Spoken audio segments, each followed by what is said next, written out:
Sarah, your first ever solo gig coming up. You're not really excited, are you? I'm dreading it actually.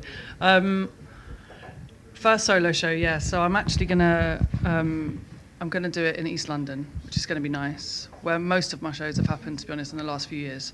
But this time, we're going kind of intimate, friends and family, I guess, kind of show. Breaking me in. My manager was like, "You got to do something soon. Stop worrying. Stop being scared about the process," because like I'm unbelievably excited about this next chapter. Like it's the first time I've done something really, truly, I'd say myself, when anybody collaborates or they've got band members or they write songs in partnerships or whatever, ultimately it's, even if you write something extremely personal, it kind of ends up being a shared creative process or a shared experience, or I don't know, there's someone critiquing or editing.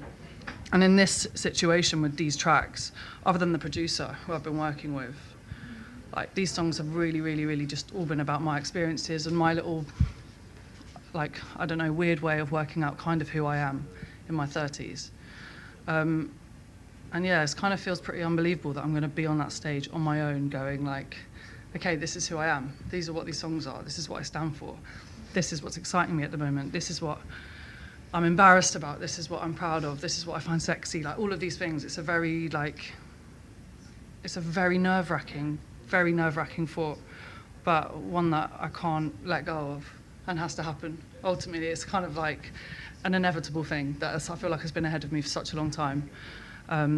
So yeah, very excited, and like my adrenaline, just talking about it, adrenaline is like running through me like fireworks. I'm like but I'm unbelievably proud of the songs. So I'm excited to kind of put together a show that I'm equally proud of. And for all my friends and family to, tell me it's shit afterwards when I change. I don't know much that happening. No, I don't think it will happen, but yeah. Do you have any kind of voices that are now, music that you listen to, that you think is more in the background of what you're doing now? Yeah, definitely. I mean, I've been really heavily influenced by George Michael over the last 5-6 years. Always known about his music, always liked his music, but kind of knew the hits, didn't really get into the stories that much. And then I sort of started to realise that he's probably the best vocalist to ever live, in my opinion. I just think his control and the emotion he puts out when he's singing live is untested. Like it disturbs me with how perfect it is.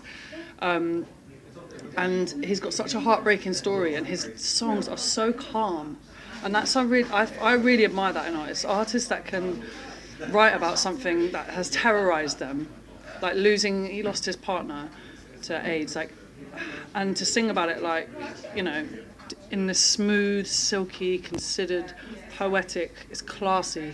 He handled his grief via his music. I don't know anything about his personal life, but via his music in the most classy, dignified way, and I got so much respect for that, because when I'm in an emotional wreck, all I want to do is scream and shout and stamp my feet, and I can't really write songs that well about some of the hardest stuff in my life. I don't have that kind of composure.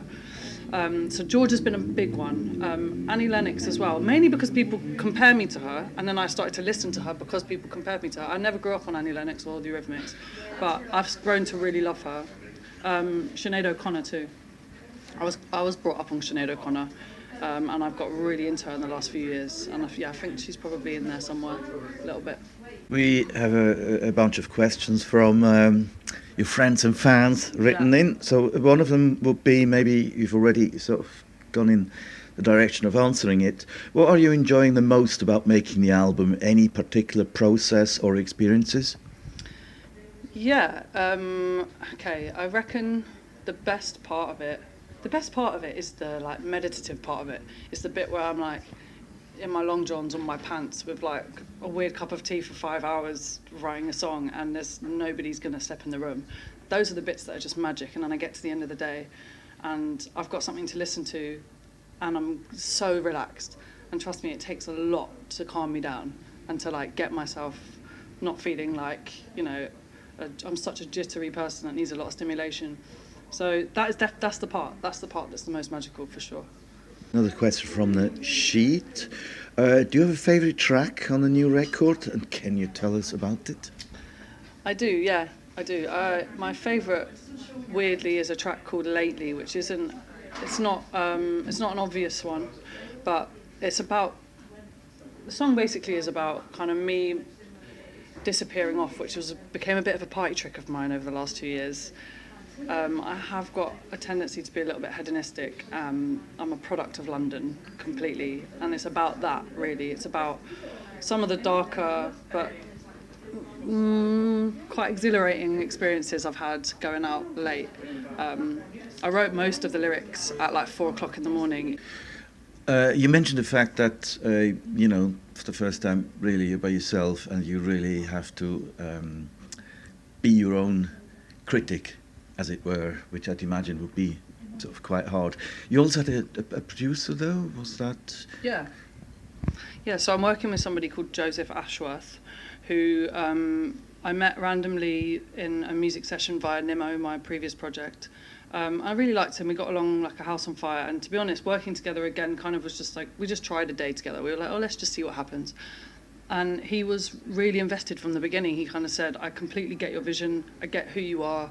I really like it. I think it's exciting, and it's going to push me, and it's going to push you. So I'm in, which was such a beautiful compliment to have somebody at the beginning of your journey just go like, yeah, I'm going to give you loads of my time. Yeah, I'm going to sit and help you critique the songs and go through everything. So he's been the main collaborator on this, and he's been the person that I'll bring a song to, and he goes, do you know what, Saz? No, like, I think you need to go and work on this a little bit more. Or he goes, great, chords are done, lyrics are done, leave it with me. I know where you want to go. I know the references, I get it.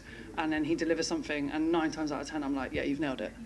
So basically, you've instantly found an environment that you had full confidence in.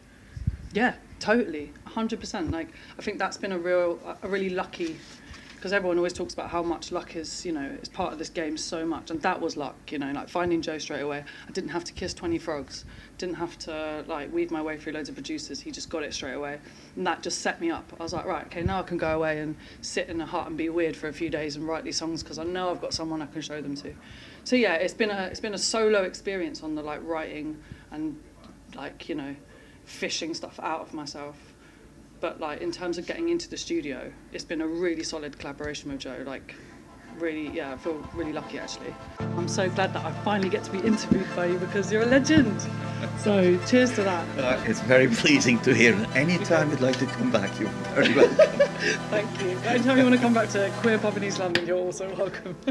I will do that. Okay, cheers. Thank you.